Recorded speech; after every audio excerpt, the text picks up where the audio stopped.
Hello friends, कैसे हैं आप सब। दोस्तों, आप सबको तृप्ता सहगल का प्यार भरा नमस्कार।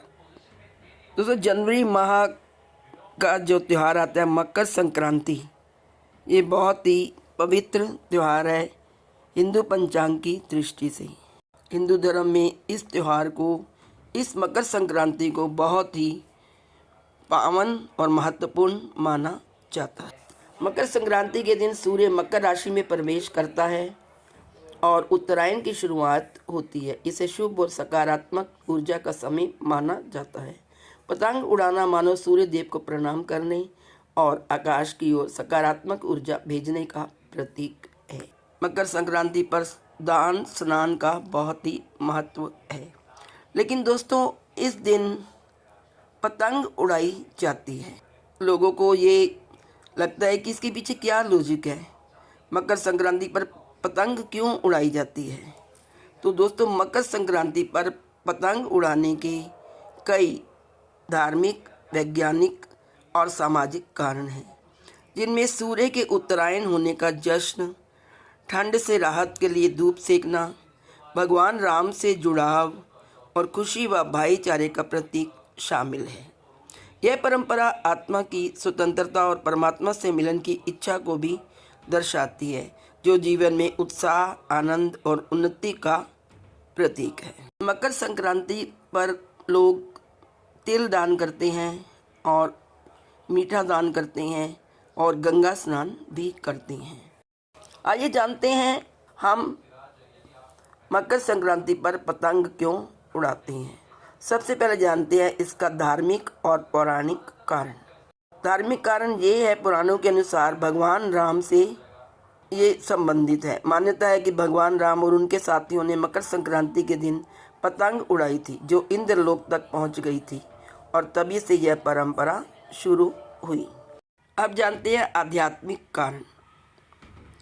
पतंग को आत्मा का प्रतीक माना जाता है, जो आकाश में ऊंची उड़कर परमात्मा से जुड़ने की इच्छा रखती है। यह आत्मज्ञान और मुक्ति का प्रतीक है। पतंग उड़ाना आकांक्षाओं और ऊंचाइयों का प्रतीक माना जाता है। पतंग उड़ाने की प्रथा यह भी संदेश देती है कि जीवन में हमें भी नई ऊंचाइयों की ओर बढ़ना चाहिए।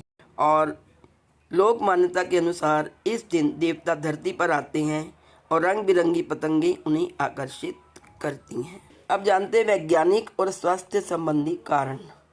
विटामिन डी और धूप ये हमें प्राप्त होती है। मकर संक्रांति के दिन से सूर्य उत्तरायण होता है और उसकी किरणें सीधी धरती पर पड़ती हैं। पतंग उड़ाते समय लोग धूप सेकते हैं, जिससे शरीर को विटामिन डी मिलता है और सर्दी जुकाम जैसी बीमारियों से बचाव होता है। खुले आसमान में पतंग उड़ाने से दिल और दिमाग को खुशी मिलती है, जिससे संतुलन बना रहता है। आइए जानते हैं अब सामाजिक और सांस्कृतिक कारण। खुशी और उत्साह का प्रतीक है पतंग उड़ाना। पतंग उड़ाने का त्यौहार खुशी, प्यार और शुभता का संदेश देता है, जिससे बच्चे बड़े सभी उत्साह के साथ भाग लेते हैं। यह त्यौहार लोगों को एकजुट करता है और आपसी भाईचारे को बढ़ाता है। खासकर गुजरात और राजस्थान जैसे राज्यों में यह एक बड़ा उत्सव होता है। पतंगे आकाश और धरती के बीच जुड़ाव का प्रतीक है, जो एक उज्जवल भविष्य की आशा और नए सिरे से शुरुआत का संदेश देती हैं। मकर संक्रांति पर पतंग उड़ाना केवल एक खेल नहीं, बल्कि प्रकृति, धर्म और स्वास्थ्य से जुड़ी एक गहरी परंपरा है, जो जीवन में सकारात्मकता लाती है।